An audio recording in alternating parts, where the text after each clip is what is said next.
This isn't the first time Donald Trump has threatened the world with auto tariffs, but we just got the clearest view yet of exactly how it'll work when they kick in next week. We'll effectively be charging a 25% tariff, but if you build your car in the United States, there is no tariff. Now that might sound like the same old threat, but it's not, because when you look at what's written, you see how Trump intends to punish every part of the North American supply chain that isn't American. Importers can certify their U.S. content, and the 25% tariff will only apply to the value of their non-U.S. content. But there's a big problem with that plan, to the point where when we asked a lot of experts what they thought, we got back a whole range of descriptive language, but universally along the same theme. Simply not feasible. Well, it's all kind of nuts. It is going to be a nightmare. Let me explain exactly why. They've taken so much out of our country, friend and foe, and frankly, friend has been oftentimes much worse than foe. So, as has become the norm with Trump's policies, you never really know how they're going to work until they actually start working, because so much is perpetually subject to change. But based on our conversations with experts, we can summarize Trump's plan like this.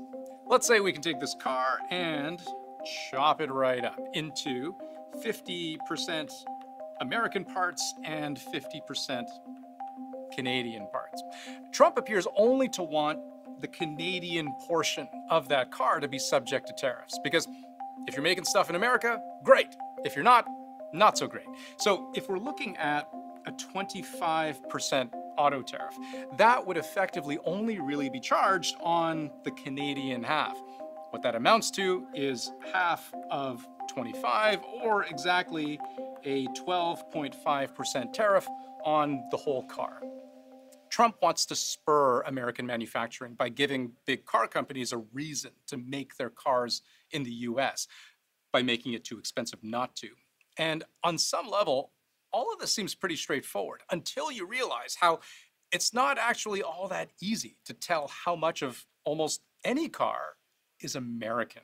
It's a complicated undertaking in terms of making those calculations, and it depends on every single vehicle. How do you call an engine an American part if its castings were done in Mexico and its aluminum came from Quebec? There are rules that we have to follow that then put a label on it. But to lay people, that's a piece that is North American.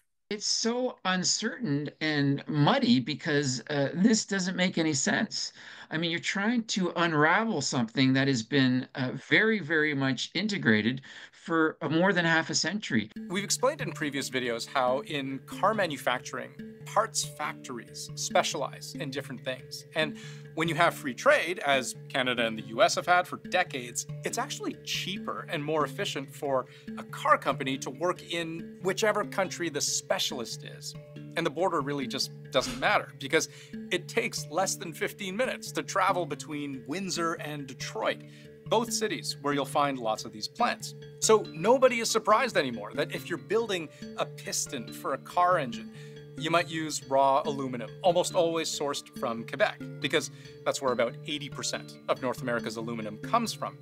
And that aluminum is then shipped to a factory in St. Catharines, Ontario, where it's melted down into the right shape. Then those pistons are shipped to Detroit to be finished so that they meet the exact standards of the vehicle they're going in.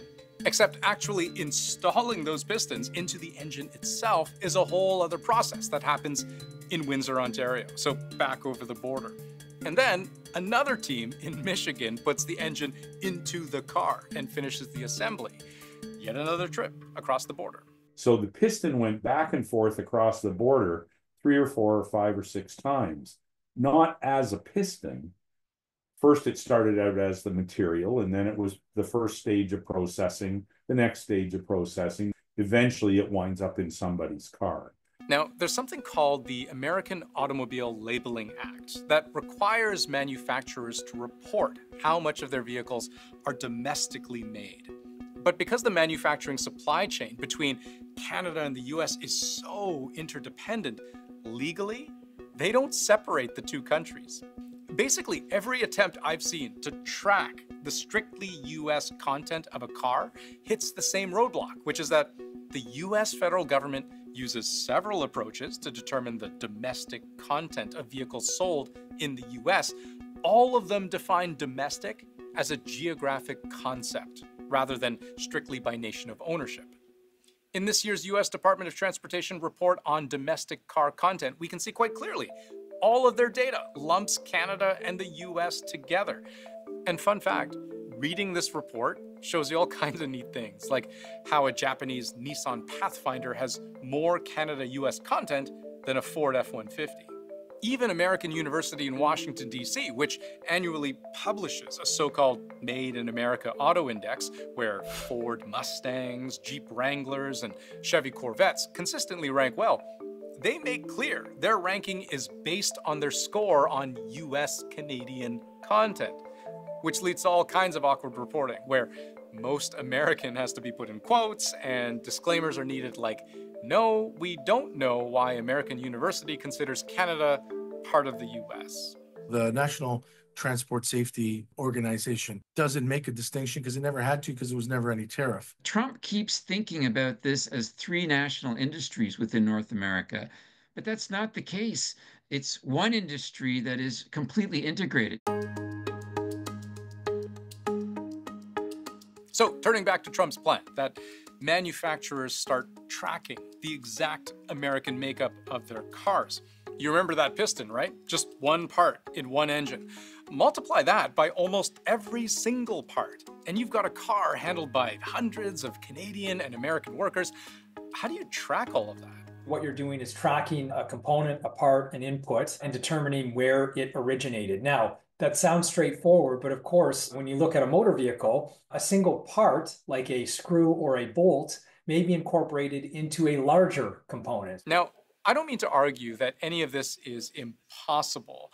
You can develop a system for just about anything. The information is there, but these are complicated products. Vehicles have thousands of parts, and therefore tracking all of this is an undertaking. But it is worth pointing out that when Trump says this is a very simple system, that's just not true. We're going to have very strong policing, and it's pretty easy to do.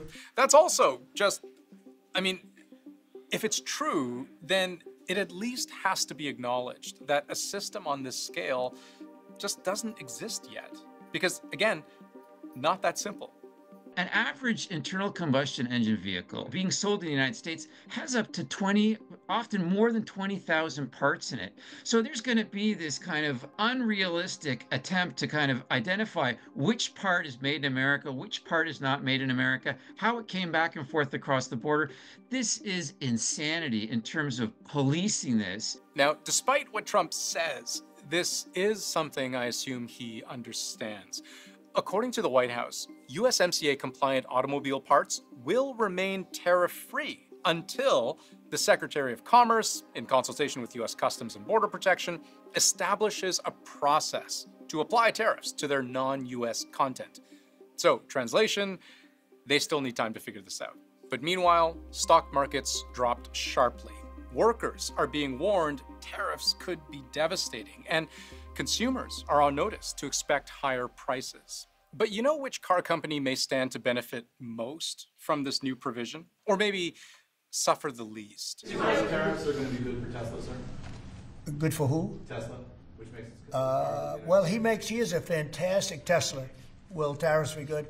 I think they may, it could be a net neutral, or they may be good. Tesla does import motors, batteries, and other raw materials from other countries, so its input costs stand to go up.